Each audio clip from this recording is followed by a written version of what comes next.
A fantastic morning, everyone, and welcome to MTV Mondays with Tomani and Vinci. Stay tuned for a night filled with the unfiltered process of becoming a networker. Let us all welcome our host, iFern Diecast Car Club President and a networking veteran, Vinci Abella, together with iFern's President and CEO, the Millionaire Maker, Mr. Tomani Tan.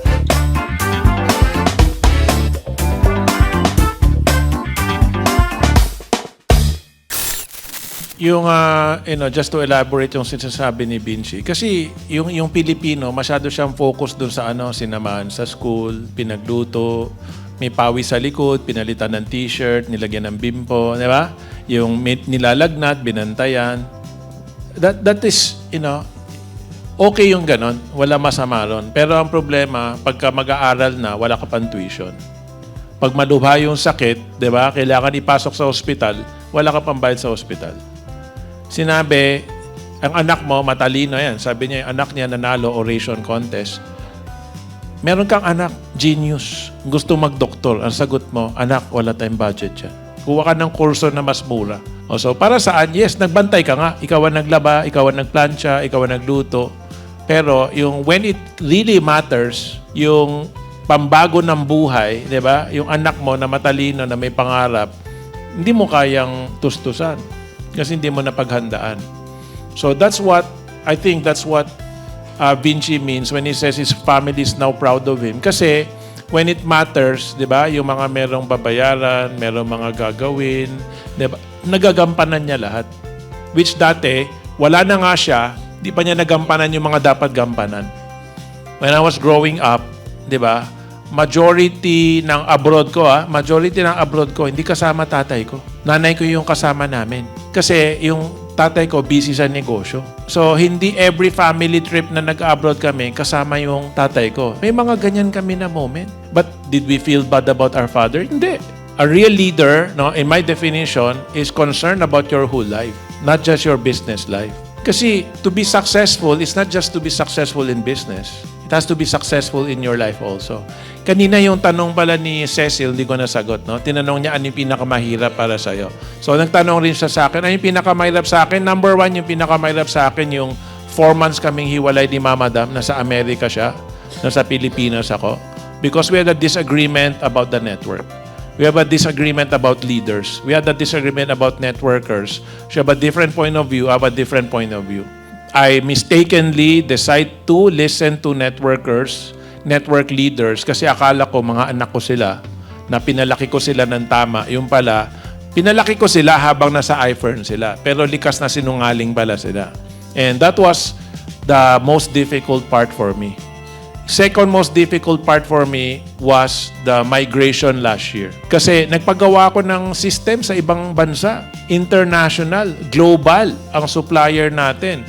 My dream is to have an international company. I want to have an international partner, doing my IT.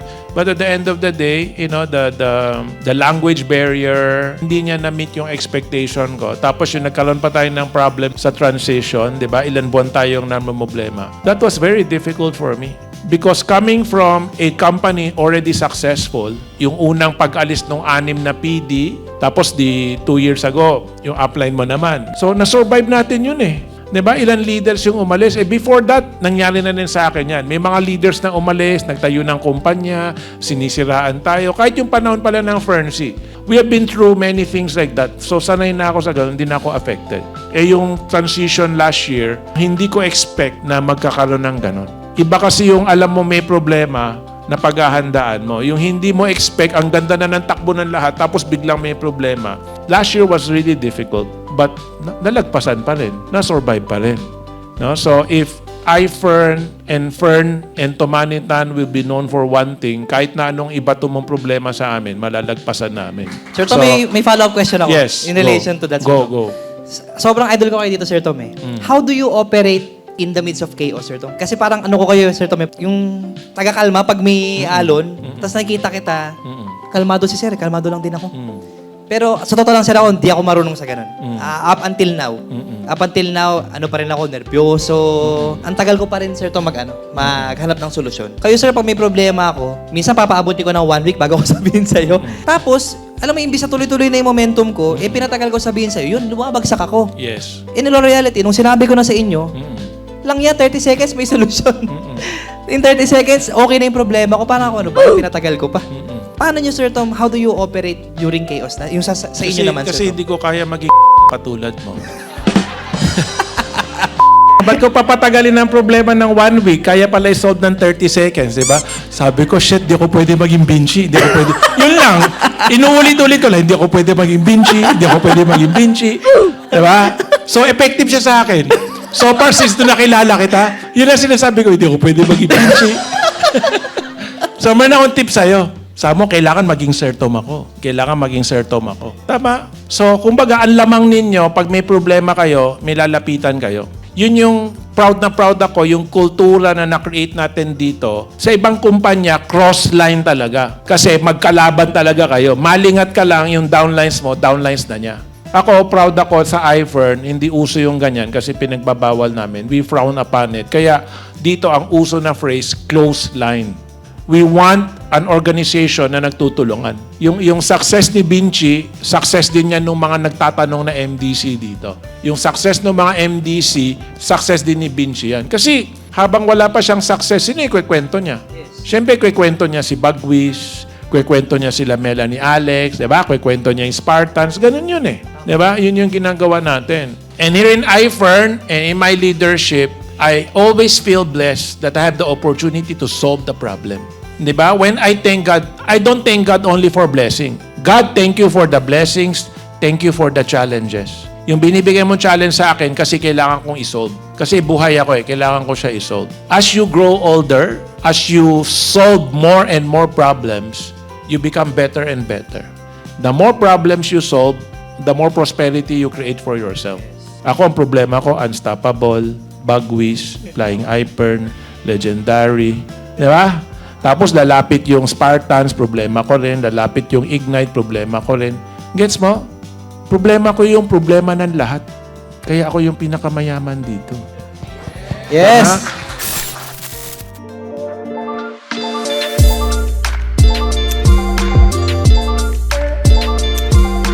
Sa akin, the important thing, I think the Mondays will separate the 5% from the 95%.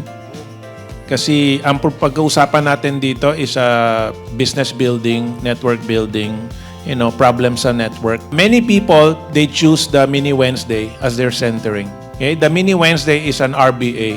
It's designed to be there to help you get more members, for people to see, ay, ang saya. Diba? Mga fans ni Mama Dam nandyan, yung mga first time na prospect ninyo, papa-invite nyo sa event para mapakinggan kami, ma-meet si Madam. Ang goal mo, mag-pay-in siya. Dito, ang goal natin is para tulungan natin yung mga gustong yumaman. The 5%, no, yung mga network builders. Kasi kung nagbebenta-benta ka lang ng product, I think baka 95% ng topic dito hindi mo kailangan. Kasi ang goal mo lang magbenta ng Perndy, magbenta ng toothpaste, magbenta ng sabon, di ba? Magbenta ng kape. Kung yan ang goal mo, I think you don't need 95% ng pag-uusapan dito, hindi mo kailangan. Kasi gusto mo lang magbenta. Pero kung gusto mo makakreate ng leaders, gusto mo makakreate ng business partners na magtatrabaho, this is the avenue. Kasi we will discuss the ugly problems. We will discuss the ugly truth. No? What is an example of an ugly truth? Ang mga tao, nag-iFern, no? So ang tingin niya, this is my own business, my own time. I hate Monday kasi nung empleyado ka pa, hate mo yung Monday, pinakagusto mo Sabado, Linggo kasi kasama mo pamilya mo, di ba? So you hate Mondays, so pag sa iFern, Monday, hindi ka rin magtatrabaho. Wala kang kakausapin, magpapahinga ka, nagyayabang ka sa mundo na networker ako, iFern distributor ako, pag Monday, hindi ako nagtatrabaho. Tapos, Tuesday, since nadala mo yung katamaran mo na Monday, Tuesday nahawa na, Tuesday tamad ka pa rin. Wednesday ka pa lang papasok. Kasi mini ladies. So, Wednesday, nag-attend ka, na-inspired ka, Thursday, nagtrabaho ka, Friday, nagtrabaho ka, tapos dumating na naman yung Sabado, Linggo, pahinga ka na ulit. Tapos itutuloy mo yung pahinga hanggang Monday kasi nga hindi ka empleyado. So the purpose of Monday is, hey, hindi ka motivated, hindi ka inspired, tinatamad ka. Monday, merong pa-event. Mondays with Tomani and Vinci. Mag-attend ka. Kasi hopefully, the goal is magising ka, ma-inspire ka, ma-motivate ka, para after alis mo dito, Tuesday, magnegosyo ka na. Diba? Wednesday, magnegosyo ka na. Thursday, magnegosyo ka. Friday, o tapos pag tinatamad ka na naman ulit kasi Sabado, Linggo, di balik mo yung katamaran mo. At least Monday, eto na naman ulit. So our goal on Monday is to wake people up, to inspire them, to motivate them, to help solve their problems. You know, kanina meron tayong mga question coming from the audience, no? So we'll open up. We can discuss questions, no? We can mentor people. Marami tayong pwede gawin pag Mondays. Hindi lang naman kaming dalawa ni Vinci magsasalita dito. Later on, we can have, guest as leaders. We can have topics, no? Training on skills or whatever. Marami tayong pwede gawin.